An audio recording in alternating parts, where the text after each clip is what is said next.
क्षितितलामलभूषणाय तुभ्यं नमः श्रीजगता परमेश्वराय तुभ्यं नमो जिह्वबोधरिशोषणाय तुभ्यं नमो जिह्वबोधरिशोषणाय। जयकारा जोर से। आदिम तीर्थेश्वर आदि विधाता आदिनाथ भगवान की, वर्तमान जिन शासन नायक वर्धमान महावीर भगवान की, आचार्य श्री आदि सागर जी महाराज की, आचार्य महावीर कीर्ति महाराज की, तपस्वी सम्राट गुरुदेव आचार्य श्री सन्मति सागर जी महाराज की।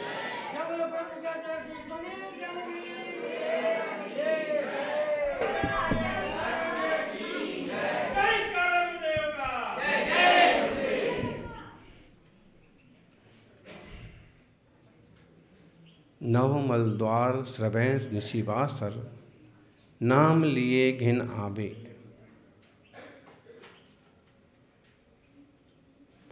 व्याधि उपाधि अनेक जहाँ अनेक विधि तहाँ जीव कहा सुख पावे। देह की स्थिति ऐसी है कि नौ मल द्वार बहते रहते हैं। नाम लेने में भी घृणा होती है। अनेक व्याधियां उपाधियां लगी हुई हैं, फिर भी यही देह जीवों को बहुत रुचिकर और प्रिय मालूम पड़ता। सब कुछ छोड़ करके भी इसी के पोषण के लिए भी कुछ भी करने को तैयार होते हैं। आज की एक घटना सुनाएंगे। बांसवाड़ा में एक बड़ा तालाब है, डायलाब तालाब, उससे एक नाला भी निकलता है। एक व्यक्ति उसी गांव का, नारायण पारगी, चूँकि नाम ही ऐसा है और समझ में आता है कि शिकार करने वाले लोग, तो उसने मजदूरी की बजाय रुपए कमाने का एक और अच्छा तरीका सोचा कि मछलियां मारें तो रुपए ज़्यादा आएंगे, आराम से खाएंगे।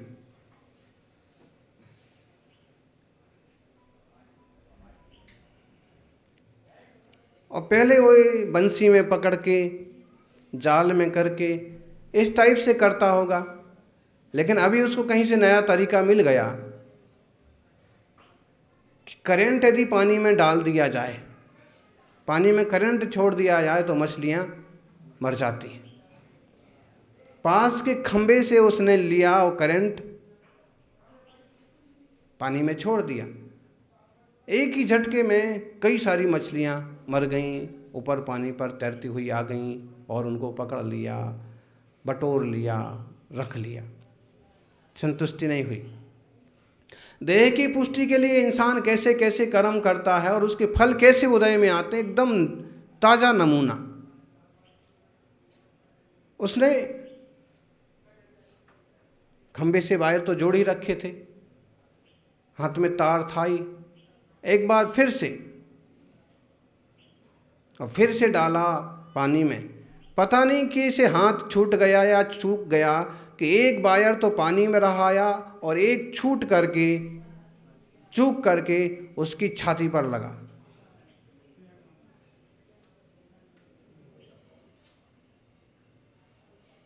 गीली जमीन पर बैठा हुआ था, गीले हाथ थे और 1 मिनट में काम तमाम हो गया। मछलियां ऐसी की ऐसी रखी रह गईं। उनका जो घात किया वो पाप करने का तुरंत का फल कैसे मिलता है, उसका ये ताजा उदाहरण। ऐसे बहुत कम लोग होंगे जो इस नज़रिए से देख रहे होंगे कि खोटे काम का खोटा फल मिला। उसे समाचार रूप से सुन लिया होगा, पढ़ लिया होगा, छोड़ दिया होगा। बाकी समझने की बात इसमें इतनी है कि अगर इंसान खराब कर्म करता है तो उसको खराब फल मिलता है, अच्छा कर्म करता है तो अच्छा फल मिलता है। दूसरों के बचाने वालों को खुद को बचाने वाले भी मिल जाते हैं, और दूसरों को मारने वालों को केवल देह की पुष्टि के लिए इतने सारे जीवों का घात, केवल देह की पुष्टि के लिए इतने लोगों का घात, केवल अपनी सत्ता के लिए अनेक लोगों को खत्म कर देना, इस तरह की प्रवृत्तियां दुनिया में पाई जाती हैं। अहो, इस जीव की अज्ञानता तो देखो। इस माटी के मदन महल में ऐसे व्यस्त और मस्त हो रहा है कि इसे आत्मा की तो कुछ खबर ही नहीं है। सदाचार, शाकाहार और अहिंसा की खबर रखने वाले भी मुट्ठी भर लोग होंगे, और आत्म तत्व को जानने, समझने और मानने वाले तो उंगलियों पर गिनने जितने होंगे।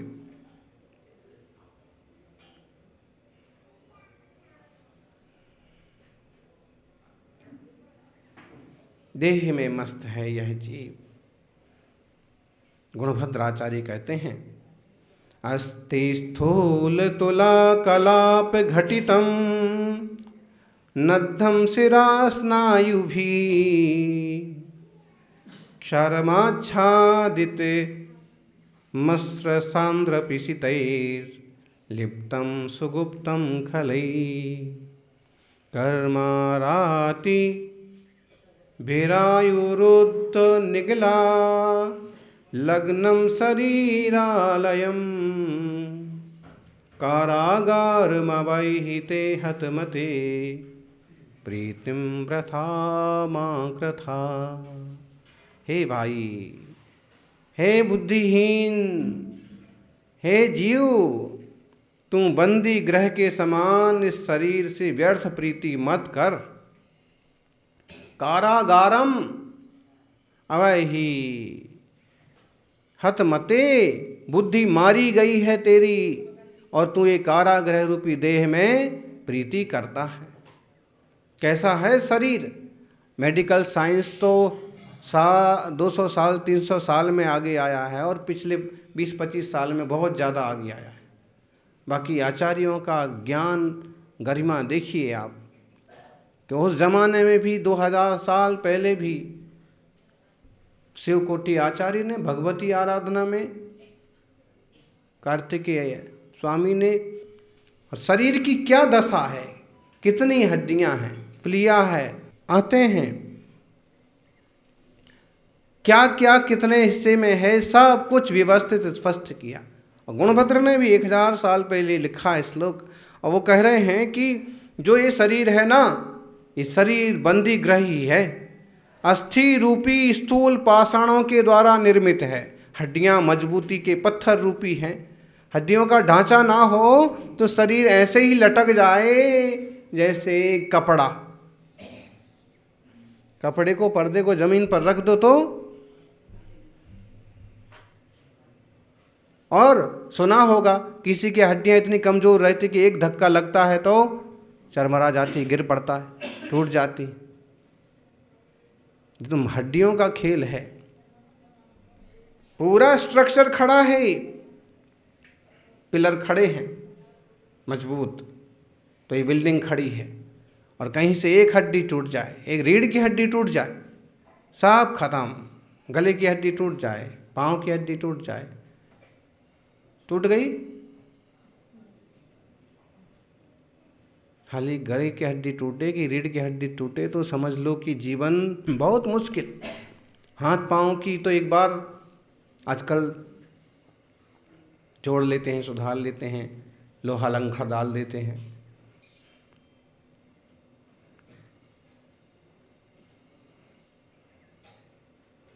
अस्थि स्थूल तुला कलाप घटितम, स्थूल मोटी बड़ी हड्डियों से इसका मूल ढांचा बना है। नद्धम शिरा स्नायु भी, उसके बाद शिराएं, स्नायु, ये जाल रस्सियों से बंधा हुआ है। चर्माच्छादित, चर्म से ढका हुआ है। मस्त्र सांद्र पिशितैर्लिप्तम सुगुप्तहि खलई, और मांस से लिपा हुआ है।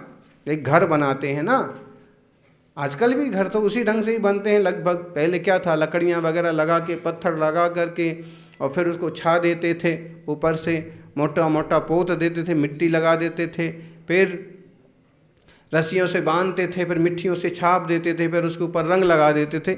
अब ये है कि अगर इसका भी स्ट्रक्चर खड़ा करते हैं तो लोहे के सलिए लगाते हैं, सीमेंट लगाते हैं, मजबूती बढ़ गई है थोड़ी, सिस्टम तो वही है।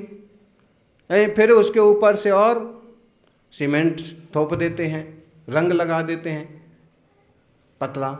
ऐसे ही इस देह की रचना है, चमड़े से ढका हुआ है, रस्सियों से बंधा हुआ है, स्नायुओं से बंधा हुआ है, रुधिर रूपी गीले मांस से लिपा हुआ है, और कर्म रूपी शत्रुओं के द्वारा, नाम कर्म के द्वारा इसका निर्माण किया गया है। जैसे बंदी खाना दुश्मनों के द्वारा बनाया जाता है ना, लोगों को पकड़ के इसमें बंदी खाने में डाल दो, ऐसे कर्म रूपी शत्रुओं का ये बंदी खाना है, देह है। और आयु रूपी बेड़ियों से बद्ध है। जब तक आयु है तब तक देह में रहना होता है, और आयु पूरी हो गई तो कहे, आयु है तो 1000 बीमारी हों, 1000 समस्या हों, 1000 घाव हों, फिर भी जीता रहता। कभी कभी लोग कल्पना करने लगते हैं कि अब मर जाते तो अच्छा था। वो खुद ही कहता है कि भाई अब जीना तो दूभर हो गया, जिया नहीं जाता है, ये तकलीफ है, ये दुखता है, वो दुखता है, लेकिन मौत नहीं आती, क्या करें। उज्जैन में चतुर्मास हुआ था 2001 में। वहाँ एक माताजी, एक बूढ़ी माँ, लगभग 95-97 साल की होंगी। एक दिन उनके परिवार के लोग आए, बोले कि कितने साल से दादी जी ऐसी पड़ी हैं, और बिल्कुल 1.5 साल से तो बिल्कुल करवट भी बदलना बंद हुआ। कभी कोई 2-4 दिन में बदल दे तो बदल दे, नहीं बदल दे तो पूरा नीचे से सड़ गए हैं। क्या बोलते उसको, बेड सोल, तरह तरह से खून पीप, और उनकी मरण भी नहीं होता है, बहुत दुख है, और बदबू आती है, कोई पास में जाना पसंद नहीं करता। अब वो खुद चाहते हैं कि मरण हो जाए, तो भी नहीं। सब मोहल्ले के और घर के लोग भी चाहते हैं कि अब मर जाए, तो भी नहीं मरते। कारागृह ही तो है एक तरह से, और आयु रूपी बेड़ियां और पड़ी हैं। अच्छा, आयु का कोई अकस्मात क्षय हो जाए या कोई दुर्घटना घट जाए तो अच्छा खासा चलता फिरता आदमी, अभी जो मछली मारने के पाप करने वाले की बात कही, 28 साल का युवा, सब खत्म हो गया। आयु पूरी होगी, अकस्मात योग हो तो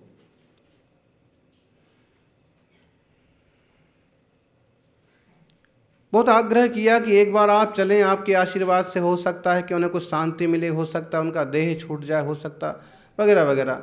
ऐसा तो हमने कहा ठीक है, प्रातःकाल जब शुद्धि को जाते हैं तो बताना, रास्ते में होगा तो देख लेंगे।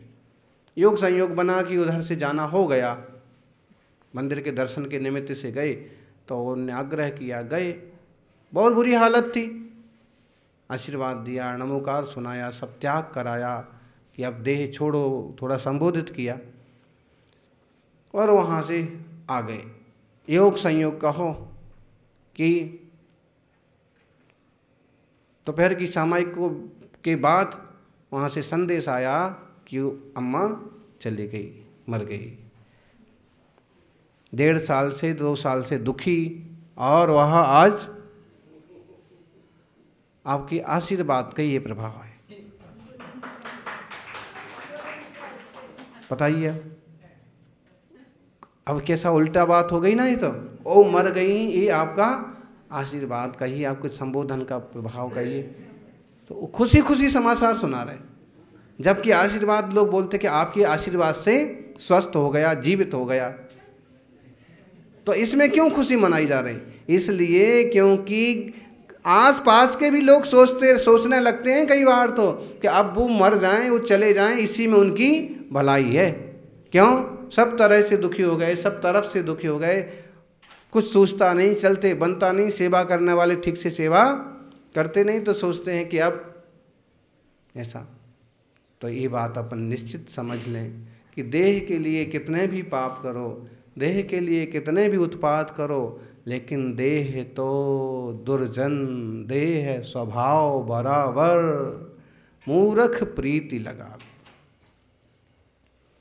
दुर्जन और देह का स्वभाव बराबर है, मूर्ख जन इससे प्रीति लगाते हैं, इसके लिए क्या क्या उपद्रव नहीं करते।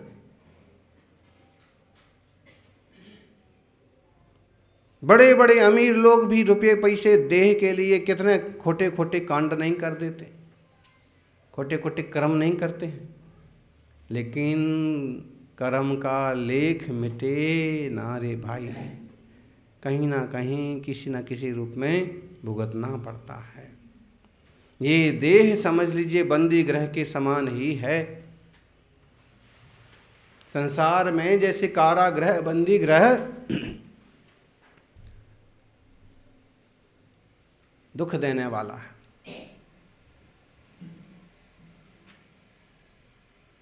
वैसे ही ये देह भी है।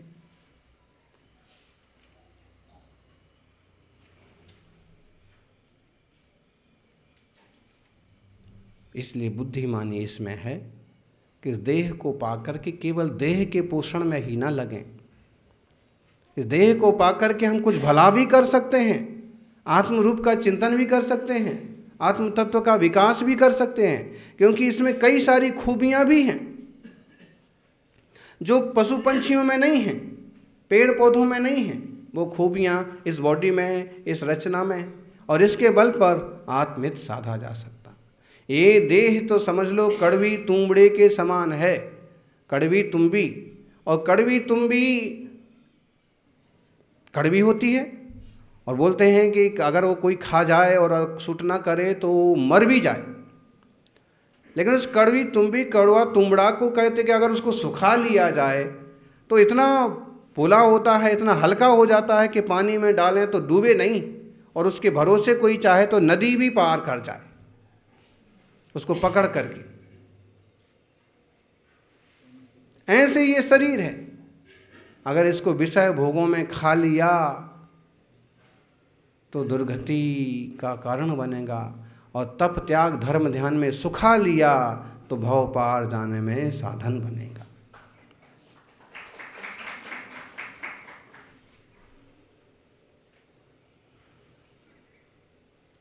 आत्मार्थियों, देह और जीव दो भिन्न पदार्थ हैं।